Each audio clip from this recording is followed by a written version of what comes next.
So playoffs is on today. It's EG versus Dignitas, and I wanted to share a story that I think really translates to League of Legends. You remember in high school when you're going to history class or college maybe, and you're always learning about war.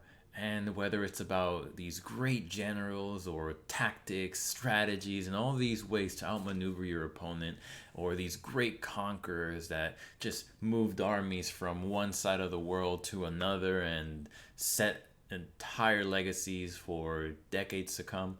And I always thought, these people moved millions of others from one part of the globe to another, and they moved them for the reason to fight, and they kept them well fed, right? They fed millions of people while walking on foot, horses, carriages, whatever you name it. It wasn't what we had today, and still the soldiers were interested in fighting and the morale was high. And so to me, those are the people that are actually doing a big part of the heavy lifting when it comes to war. And I think history does offer proof of that. A lot of the great battles that we usually think of, even Roman armies, a large part of their success came from the fact that they could use their prosperity to keep their armies well fed, keep tabs on, are they eating well? Are they sleeping well? Is the morale high?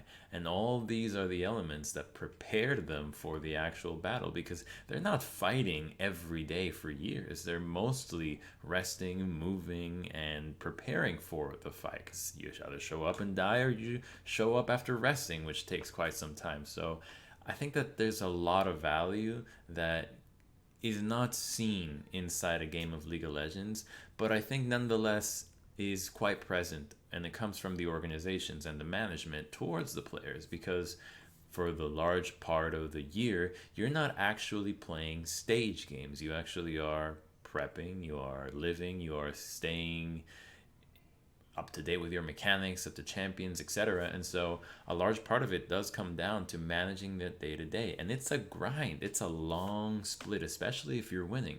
And even more so if you go to international tournaments. You can hear from many teams that show up 2 months in China and then they realize halfway through, oh, we didn't plan for how long we would be here. Our diets change and suddenly our players are feeling bad. We didn't know how to handle the change in sleeping hours, the jet lag, etc. And so this is an aspect of the game that I think the best teams have down. You absolutely have to have the management side of a team in order to succeed. And I think that's why you see a lot of organizations consistently float to the top, because they figured out, hey, the aspect that the management does that is outside of the game has to be on point, or else the players will never perform. And it's not like the management of the players is going to magically make players better or win championships. I think what it does is it simply allows you to get the most out of your players, because what's the point of having the best player if you can't get the best out of him? If you have the best player and he's poorly managed, he's not going to give you what you signed him for. It's just going to cost you a lot of money, and you're not going to get that top tier performance. Whereas if you sign a worse player, but you manage to get the most you can out of that player, and suddenly he's now looking better than he's ever looked, your organization gets a better reputation, and maybe you can sell him later, and then he will fail in a new organization if they're not managing him properly, and suddenly you think, oh, it was just luck, right? Or this player was just bad altogether. It's like, well, the org really sets a precedent for how the player is going to perform.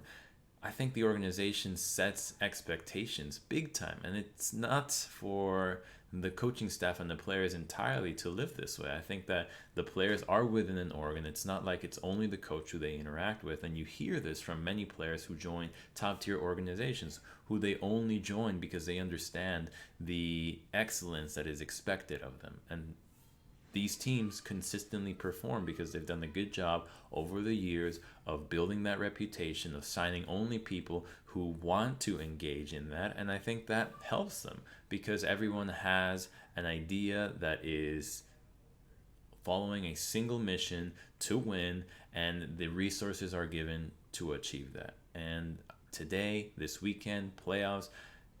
I'm not saying that the teams that win and the ones that lose have the best and worst organizations, but just think about that. The fact that these players are here and that they're winning or losing, there's a lot that goes on behind the scenes that enables these performances to happen. And I think this year we really got to see what could happen with an organization when the management wasn't up to par. Not going to point any names, but they are, you obviously know who they are.